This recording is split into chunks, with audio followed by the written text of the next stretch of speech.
में मैं माननीय सदन के संज्ञान में आना चाहिए, क्योंकि ये चीजें हमारे लिए बहुत उपयोगी होती हैं। और उस दृष्टि से अगर हम लोग इसके बारे में थोड़ा भी देख लें, जो पहला बजट आया था प्रदेश का वह था कुल 103 करोड़ रुपए का 1947 में, और उस समय भारत की जो प्रति व्यक्ति आय थी वह थी 267 रुपये, और उत्तर प्रदेश की प्रति व्यक्ति आय थी 259 रुपया। 1947 में जो देश की जीडीपी थी वह 9,530 करोड़ रुपए थी, और उत्तर प्रदेश की जो जीडीपी थी वह थी 1,628 करोड़। आज देख सकते हैं कि भारत ने इस दौरान एक लंबी यात्रा तय की, अनेक चुनौतियां आई हैं। इतनी बड़ी आबादी को नेतृत्व देते हुए भी इस देश ने एक लंबी यात्रा तय की,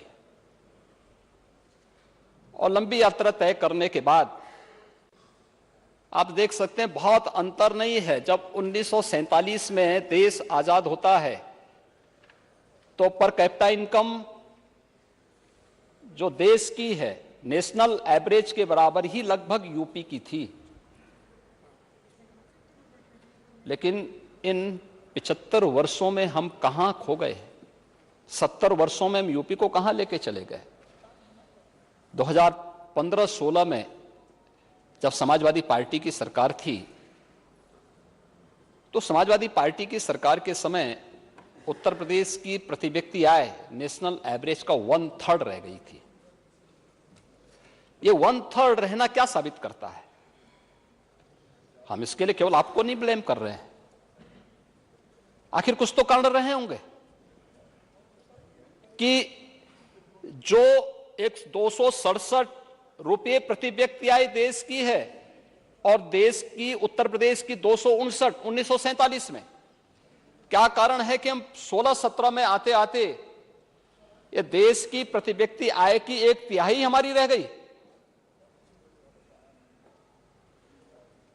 कहां हम लेके जा रहे थे यूपी को? कोई बात तो होगी। देश विकास कर रहा है,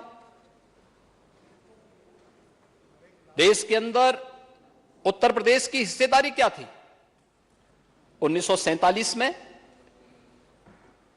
और 2016-17 में, और फिर आज 21-22-23 में? मुझे लगता है सभी माननीय सदस्यों को इसके बारे में इस चिंतन को आगे बढ़ाना होगा कि अगर 1947 और यूपी में पोटेंशियल है और विगत 5 वर्ष के अंदर जो कुछ किया गया है उसी 5 वर्ष के बजट के प्रतिनिधित्व को करने के लिए ही यह बजट प्रस्तुत किया गया है, जो उत्तर प्रदेश का प्रतिनिधित्व करता है।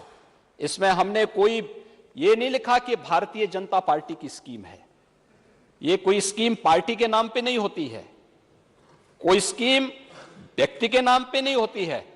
उत्तर प्रदेश के अंदर भारतीय जनता पार्टी नेतृत्व की सरकार आने के बाद जो कुछ भी हुआ है उत्तर प्रदेश की 25 करोड़ जनता को साक्षी मान करके उनके उत्थान के लिए हुआ है, उनके विकास के लिए हुआ है। और उसी उत्थान और विकास की इस प्रक्रिया के साथ ये बजट जोड़ने के लिए आज आगे बढ़ाने की प्रक्रिया के साथ हम यहां पर आए हैं।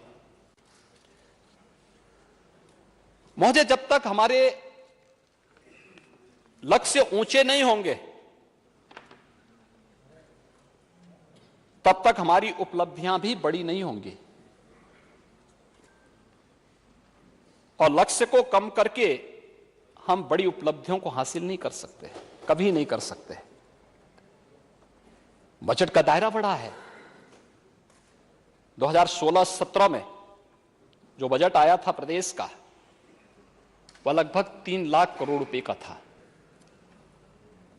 आज जब मेरे सहयोगी वित्त मंत्री ने बजट प्रस्तुत किया इस माननीय सदन में तो 6,15,000 करोड़ रुपए का है, दुगना से ज्यादा हम लोग इस बजट की राशि को बढ़ाने में सफल हुए हैं।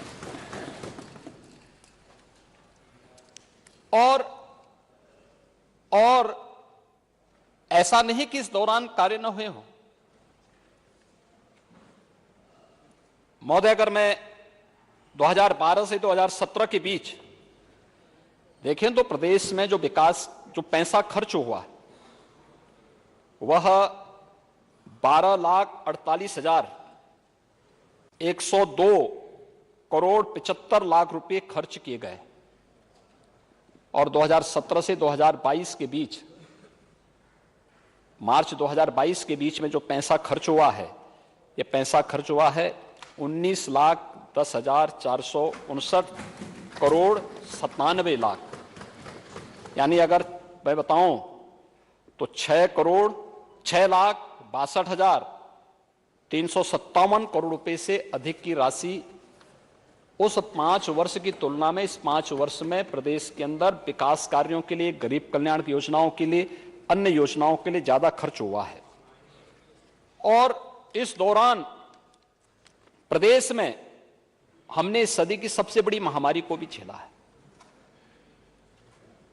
कोविड प्रबंधन का कार्य भी हुआ है। औद्योगिक विकास को एक नई गति दी है।